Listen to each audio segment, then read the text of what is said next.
सौंफ, हल्दी, मुलट्ठी इन 3 चीज़ों को बराबर वज़न करके इसका सफ़ूफ बना लें। जिन मरीज़ों के मैदे में, अंतड़ियों में कहीं भी या ग़िज़ा वाली नाली में ज़ख्म है, उसके लिए बहुत फ़ायदेमंद है। जब ज़ख्म होते हैं मैदे में, अंतड़ियों में या ग़िज़ा वाली नाली में, उसका पता ऐसे चलता है कि मरीज़ को चुभन वाली दर्द होती है। जैसे अंदर सुई चुभती है उस ज़ख्म के मुकाम पे, या ज़ख्म पे नमक छिड़कें तो चुभन वाली दर्द होती है, तकलीफ़ होती है। वो तकलीफ़ मैदे में भी हो सकती है, अंतड़ियों में भी हो सकती है और गले में या ग़िज़ा वाली नाली में भी हो सकती है। अब जब भी ज़ख्म होता है तो उसकी दर्द मुसलसल रहती है, ना कि हफ्ते बाद होती है, महीने बाद होती है, ऐसा नहीं होता, बल्कि मुसलसल दर्द, मुसलसल तकलीफ़ रहती है। कुछ भी खाना खाते हैं, खाने के बाद वो ग़िज़ा जब उस ज़ख्म से गुज़रती है, तो ज़ख्म को ताज़ा कर देती है, जिससे तकलीफ़ में इज़ाफ़ा होता है। तो उससे पता चलता है कि मैदा अंतड़ियों में ज़ख्म है और वो दर्द उसी ज़ख्म वाले मुकाम पे होती है।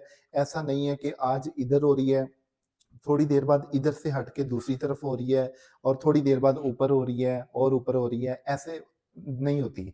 जिधर ज़ख्म होगा, मरीज़ को स्टिल उसी जगह पे दर्द तकलीफ़ होती है। ये वाज़िया पता चलता है कि इस मुकाम पे ज़ख्म है और उस ज़ख्म के लिए ये जो सफ़ूफ बताया है, 1 चम्मच छोटा चाय वाला, नॉर्मल मिकदार में आप 1 कप नीम गर्म दूध उसके साथ आप लें।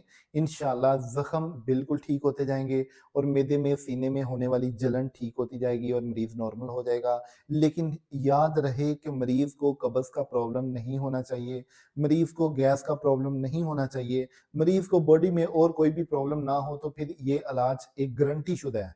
लेकिन अगर मरीज़ को कब्ज़ हुई, मरीज़ को गैस का प्रॉब्लम हुआ, मरीज़ को घबराहट हुई, मरीज़ के पट्ठों में दर्द, सर में दर्द, गैस चढ़ जाता है सर में।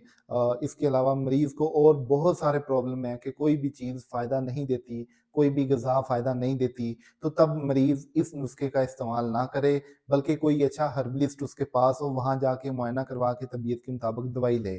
क्योंकि यहाँ पे मरीज़ की मर्ज़ को समझ के दवाई तजवीज़ की जाती है।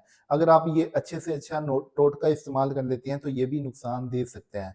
क्योंकि यहाँ पे मरीज़ की मुख्तलिफ़ अलामात होती हैं, उनको फ़ॉलो करना पड़ता है। किसी मरीज़ को कब्ज़ होती है, किसी को मोशन होते हैं, किसी को पेशाब के साथ जलन होती है, किसी को पखाने के साथ जलन होती है, किसी को नहीं होती। किसी के जिस्म से सेक निकलता है, किसी के नहीं निकलता। किसी का ब्लड प्रेशर हाई है, किसी का लो है, किसी का नॉर्मल है, किसी की शुगर है, किसी का नहीं है। बहुत सारी सिम्पटम्स डिफरेंट होती हैं, तो इन तमाम सिम्पटम्स को मद्देनज़र रख के फिर मुआलिज नुस्खा तजवीज़ करता है, जिससे ज़ख्म भी ठीक होते हैं और मरीज़ की बॉडी में पाई जाने वाली अलामतें वो भी ठीक होती हैं और मरीज़ भी मुकम्मल तौर पे सेहतयाब होता है।